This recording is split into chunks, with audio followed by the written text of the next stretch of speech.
Hi friends, வாங்க இன்றைக்கி எதை பற்றின வீடியோனா பாருங்கள். வீட்டுக்காக மீன் வாங்கியிருக்காங்க.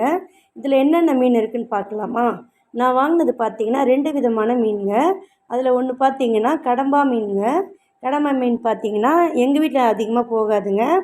அதனால் கொஞ்சமாக ஒரு 1/2 kg கிட்ட வாங்கியிருக்காங்க. 400 கிராம் தான் நான் வாங்கினது. பார்த்திங்கன்னா 400 கிராமே 150 ரூபான்னு கொடுத்தாங்க. 150ங்க. ரேட்டு கொஞ்சம் அதிகமாக தாங்க இருக்குது.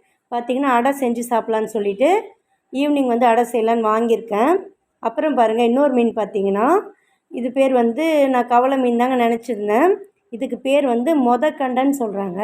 மொதக்கண்டன்னு பார்த்திங்கன்னா ரொம்ப டேஸ்ட்டாக இருக்குங்க. நான் நிறைய வாட்டி வாங்கி செஞ்சுருக்கேன். அந்த மீன் பார்த்திங்கன்னா குழம்பு வச்சாலுமே அப்படி டேஸ்ட்டாக இருக்குங்க, வேறு லெவலில் இருக்குங்க. அதே மாதிரி வறுத்தாலுமே அப்படியே பஞ்சு மாதிரி இருக்குங்க சாப்பிட்றதுக்கு. ஏன்னா வந்து இது எப்போவுமே கிடைக்காது. கிடைக்கும் போது கண்டிப்பாக வந்து நான் வாங்கிடுவேங்க. இது பார்த்திங்கன்னா 1 கிலோ 200 ரூபாங்க. சின்ன மீனே வந்தால் கூட பார்த்திங்கன்னா அதுவே வந்து 150 ரூபா அப்படி சொல்லுவாங்க. இது வந்து பார்த்திங்கன்னா என்னோடய 3 விரல் அளவுக்கு நல்லா பட்டையாக அப்படியே ஒவ்வொரு மீனும் அவ்வளோ பெருசாக இருக்குங்க. சூப்பராக இருக்குங்க. இன்றைக்கி பாருங்கள், நான் வந்து இது வந்து வறுத்து குழம்பு வச்சு இன்றைக்கி சாப்பிட போகிறோம். மாங்காய் வந்து வாங்கியிருக்கேன். குட்டி மாங்காங்க. இதுவே வந்து 30 ரூபாவாம். ஓகே ஃப்ரெண்ட்ஸ், பிடிச்சிருந்தா லைக் பண்ணுங்கள், ஷேர் பண்ணுங்கள், கமெண்ட் பண்ணுங்கள், முக்கியமாக சப்ஸ்கிரைப் பண்ணுங்கள்.